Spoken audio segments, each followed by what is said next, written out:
actually, I hadn't thought of that. And then I said, oh, well, have you tried this? And she was like, no, I hadn't tried that. And so I thought that the get ready with me equivalent that I would be particularly suited to would be helping everyone get ready for all of those holiday parties and family gatherings that are about to onslaught emotionally. I love the holidays, I love holiday parties, and I love my family, but that wasn't always true. These are things that I have gleaned and cultivated and practiced until they became second nature for me, and now I go to all of those things with joy. I think we can kind of all relate to the thing where like we RSVP, yes, and then on the day it's like, oh my god, why did I decide to go to this thing? Well, here are a set of practices and tips that I have that might be supportive. And at the risk of being a huge dork, I took some notes because I didn't want to sound like a dum-dum. So, tippity tap tap. Here's some ASMR for you. Okay. There is so much should around this season. You can really should your pants. I didn't write that down. That wasn't like a pre-planned joke. I just thought of it. But so first things first, you are a grown-up. You have a choice. You do not have to go. My question is, why are you choosing this? Succumbing to social pressure around going, if there is no other value in this for you, is like the active choice. Do not take care of yourself to the tune of pleasing other people. So just know that that is the choice that you are making. But are there other values in this for you? Did this choice start from desire? What is the why around you and this event? So the way that my girlfriend brought me this situation was, I agreed to go to this holiday party because I thought, I might meet someone and it might be really good networking and blah blah blah, but then I found out that this person I really don't want to see, I might run into. And so what I was sort of able to offer her is like, make that value your North Star. Stick to the first part of that plan where you were like, I might meet someone, this could be a great opportunity for networking. Other values that you might find in going out versus staying home is that like there's any amount of unexpected life that could happen from doing the thing that you haven't done yet. Like, you know what life looks like when you stay home and you watch the Netflix show, and like that's great, no shade on that, but maybe the value for you in this is I don't know what could happen and how I could expand. Or maybe it's that, connection feels really good and I love Christmas or Hanukkah or Kwanzaa or New Year's, but I don't know. I love going to these parties because they're the way that I can count on feeling like those holidays happen in advance of the actual holiday, so that whatever happens on the day is just kind of like gravy. What other values might there be? Oh, I want to show up for this host who is my friend.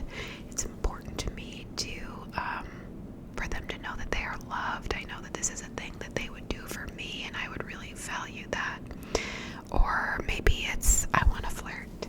I want to meet people in a new city. I want pleasure. I want to enjoy holiday food and drink. So yeah, you make those values your North Star.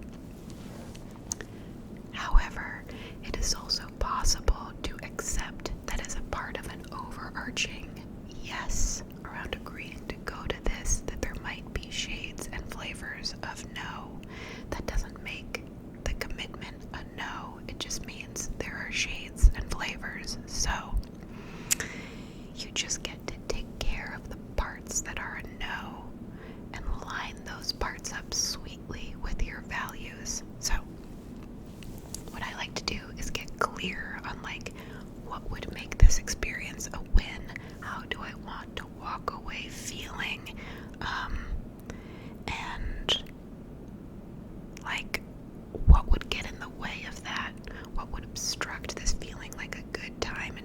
walk away feeling, I don't know, not great.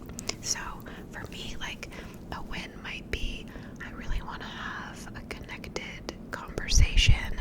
I want the host to feel my love. I want to enjoy ham. I want to carol. I want to bring some sort of a dance party. So I go in and I make those desires my footholds, the things that are my kind of like to-dos, and then keep an open heart for all of the other possibilities and unexpected things that might happen outside of my plan. I think that sometimes anxiety is a lack of focus. It's a feeling of kind of open, unguarded vulnerability to like all of the moving parts in a big room full of people, a sense of overwhelm from the group, and like a lack of grounding. So ground in your intentions and those desires. Knowing how you want to walk away feeling.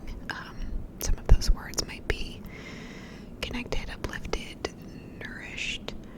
Identify what is within your control that could get in the way of that. So maybe what it is, in the face of that like ungrounded overwhelm of a big group of people and not knowing where to perch or to land or who I can really connect with, and kind of like go beneath the surface of small talk, which often renders me feeling a little depleted. For example, maybe your fear is,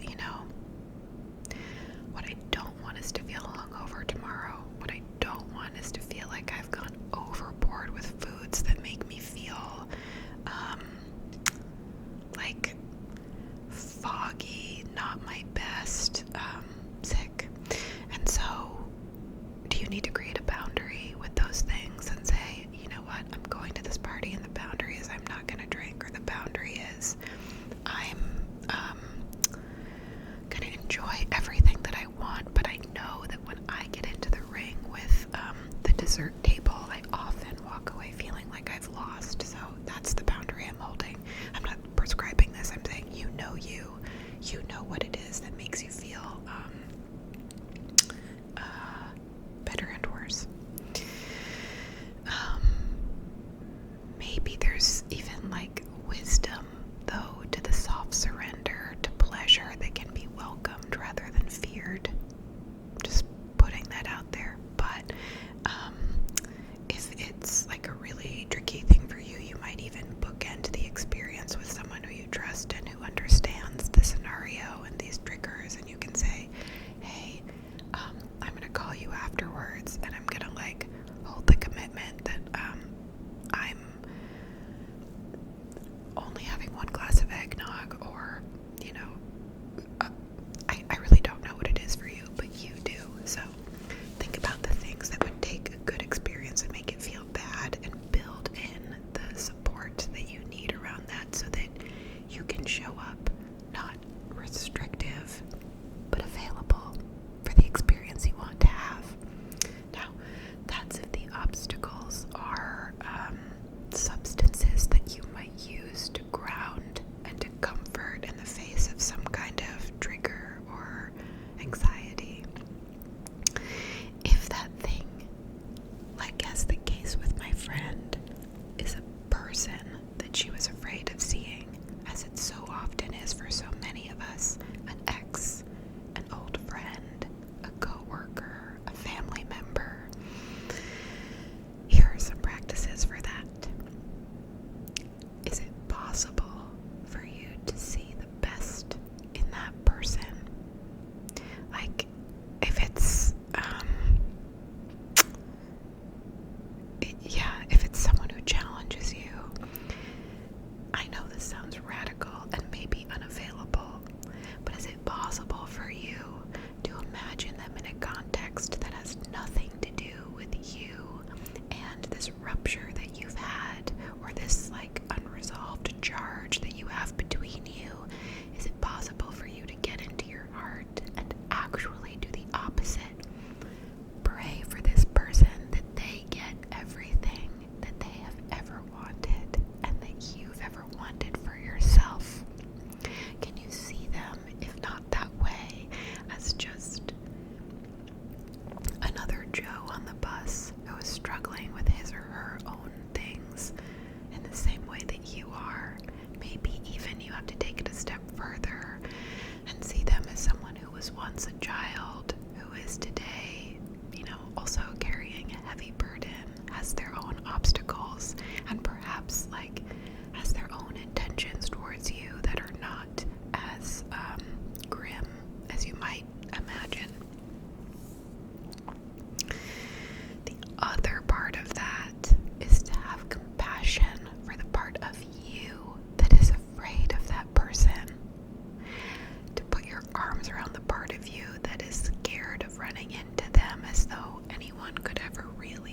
person shows up. We will have a sense of humor about this. It's a holiday party. Then this is the most important thing, I think. Don't expect the party to do it for you. That is, how are you showing up as the party that you want to have? So like I said before, if one thing I really want to get out of this night is that I want to dance, don't expect that there's going to be a dance floor. You make sure at some point you dance either way. How do you bring the experience and the quality and the feeling inside of you that you're hoping the party will feel like when you walk in the room? How can you be exactly the party that you are looking for? And lastly, if this is kind of if all else fails, or maybe not, maybe this should be like a first line of defense. Can you imagine that there might be someone at this party who needs you to show up so that you can listen to them, so that you can be of service to them, rather than thinking about what is this party gonna do for or give to me? What can I bring to this party? There is undoubtedly someone there who's more nervous, who had a harder day, who's carrying a heavier burden than you, whose day you might completely change just by showing up and listening to them and helping them to hold their challenging experience. Now, if in advance of this event you are looping or having anxiety, it is very likely evidence that you are in your head and you are not in your body. So the invitation is, get into your body. Not through going to the gym, although for some of you that might be like the thing that gives you endorphins and makes you feel like circulatory in a way that is like really fully present and connected. I also think that there's a way in which going to the gym is like very intentionally a way of like putting your body through like ruptures and tears in a way that you're supposed to kind of like push through. And that's not this invitation. This is, can I do something that really tunes in with me, checks in with me, and gets like really present with what's going on inside, giving it space and room and even amplifying it towards potential catharsis. So that might look like breath work, it might look like yoga, it might look like my favorite thing, which is just dancing, not in a way that looks normal or traditional or orthodox, but like putting on the songs that make my body lead with the thing that it is feeling, so that that thing can play itself out in its entirety and crest and burst down into like a more neutral kind of free flow of energy that makes me feel like I am fully in the room instead of fully in my head. I know that for some of you this might feel like a foreign activity. There isn't a way to do it wrong. I actually believe that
remind yourself that it is a loving act for everyone for you to ground and to resource and to use that time wisely, to not spend it unless this is what resources you scrolling TikTok, but to spend it really tuning in, taking care, down regulating your nervous system. It's all about having an open heart for these people who, like, love them or hate them. It was important enough for you, for whatever your values are, to show up for these people. How do you get into your heart for the one who most triggers you? How do you send them the biggest prayer? I like to pray for the best possible outcome, hold a vision of like the best possible version of them and really believe in it, and then see what happens. That's about it. I wanted to end by just adding one thing. This is a little story.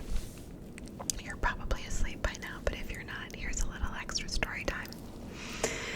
Over the course of my life, every year and periodically throughout the year, based on her travels, my mom has brought me back an ornament so that, by my adulthood, I've had this gorgeous, beautiful collection of ornaments. It is my most prized possession.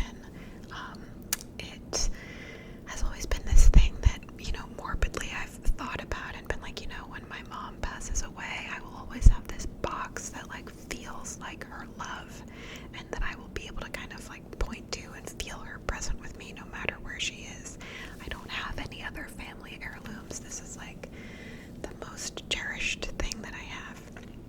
I said all that in the present tense. Even though 2 years ago, my landlord lost or destroyed this whole box. This thing that took an entire lifetime to accumulate irreplaceably from all over the world, that I have childhood memories of like holding in my hands, making up imaginative like daydream stories about, playing with, completely gone. And I also have to say this because I am certain that this man is not cool enough to listen to ASMR, because it takes a certain kind of like G to be into this stuff. This man is the only person on this planet that I actually despise, and you can be sure that if I were going to a holiday party with him, I'd be praying a big prayer and getting really into my heart for him. I feel safe saying that because, in fact, if he is listening to this, he's way more of a homie than I thought in any event. He's totally lied about it, never admitted that like he either gave the box away or broke it or something, but it was in storage and I have checked. It is totally gone. So this year I humbly asked my friends, and I said, the last couple of years decorating my tree has been sort of heartbreaking because I went from having this amazing thing to like just a bunch of generic ornaments that I bought that are pretty and meaningless. And actually the thing that would be amazing is if I could have an ornament from you guys, who are the pieces of proof that in my adult life I am surrounded by love. And it doesn't have to be fancy or expensive. Please, like, give me an ornament that you already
sleep just like you.